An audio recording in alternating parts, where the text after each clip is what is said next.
Welcome back to our walking tour of Liverpool city centre, finding all these great Beatles locations. Last time we were at Rushworth and Draper's, a musical instrument shop, and of course we started at the Cavern. If you haven't seen the first ones, then go back and check out our playlist which does all the Beatles tour of Liverpool. But now we're going to find one of the most important places in Beatles history, which is here on Whitechapel. So here on Whitechapel we have this building here.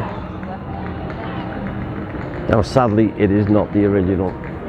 As often happens, the original buildings are knocked down. But this is where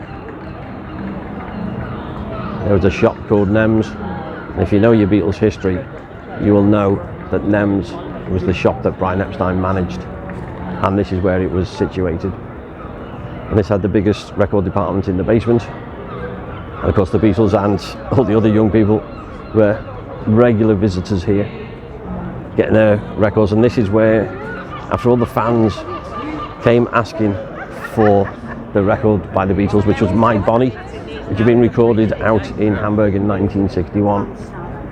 Raymond Jones, of course, is the famous one who came asking for the record.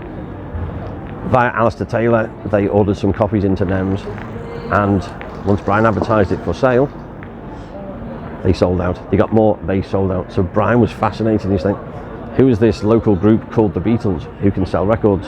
Now he'd read about them in Merseybeat, Bill Harry's music paper. So he had to discover them for himself. So what he did was he left his offices here and was so surprised to find that when you go up here, you will find Matthew Street and the Cavern. And on the 9th of November 1961, that's what Brian did with Alistair Taylor. And they went and they saw the Beatles there at the Cavern.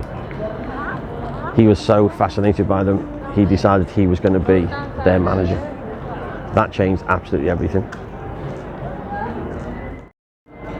So many important decisions, meetings happened in Brian's offices.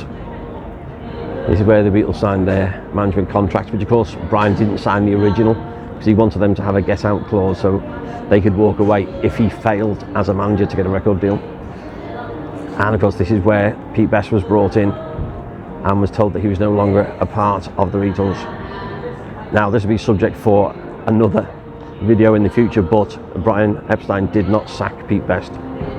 Pete was not sacked or fired from the Beatles, but that's a whole other story. But NEMS, this was it. This was crucial. This was everything. With Brian coming on board, Brian got them out of Liverpool to London. He's the only one who could have done it.